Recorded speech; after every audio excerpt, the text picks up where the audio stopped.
83 নং মাৰ্ঘেৰিটা বিধানসভা সমষ্টিৰ অন্তৰ্গত জাগুন গাঁও পঞ্চায়তৰ এলেকাধীন বুঢ়ীদিহিং নৈৰ কালৰূপ বুঢ়ীদিহিং নৈৰ গৰাখহনীয়াই বিপদ মাতিছে সংৰক্ষিত বনাঞ্চললৈ বছৰি বিঘাই বিঘাই মাটি বুঢ়ীদিহিং নৈৰ বুকুত জাহ যোৱাৰ ফলত জাগুন সংৰক্ষিত বনাঞ্চলখন শেষ হৈ যোৱাৰ উপক্ৰম ঘটিছে যাৰ ফলত বনাঞ্চলত থকা জীৱকুলৰ চৰম সংকটত পৰিছে বিভিন্ন জীৱ-জন্তুৰ লগতে মূল্যৱান গছ-গছনিৰে ভৰি আছে বনাঞ্চলখন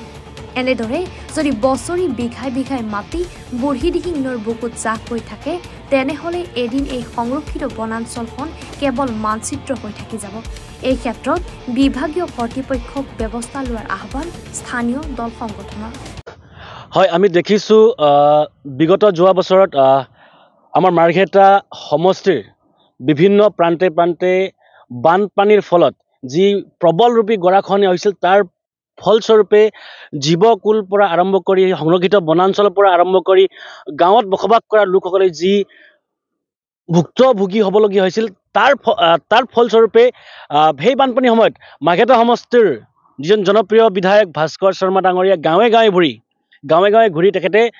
আটা চাউল দালি মিঠাতেল পানী বটল তেখেতে বিলাই ফুৰিছিল আৰু তেতিয়া আমি ভাবিছিলোঁ যে যেতিয়া বিধানসভাত যেতিয়া এছেম্বলি সেশন চলিব তেতিয়া সিংহৰ দৰে গৰজি ভাস্কৰ শৰ্মাই মাৰ্ঘেৰিটা সমষ্টিত হোৱা যি গৰাখহনীয়াৰ যি সমস্যা সেই সমস্যাৰ বিষয়ে তেখেতে বিধানসভাত মাত মাতিব বুলি কিন্তু এতিয়া আমি দেখিছোঁ যোৱা 8 বছৰৰ দৰে বিগত 8 বছৰৰ দৰে এই বছৰো ভাস্কৰ শৰ্মা একেবাৰে নিমাতী কইনাৰ ৰূপ ধৰিছে তেখেতে আমি ছাত্ৰ মুক্তি সমিতি তিনিচুকীয়া জিলা জাগুনৰ পৰা বিপ্লৱ কোঁৱৰৰ ৰিপৰ্ট এনি ভাৰত 24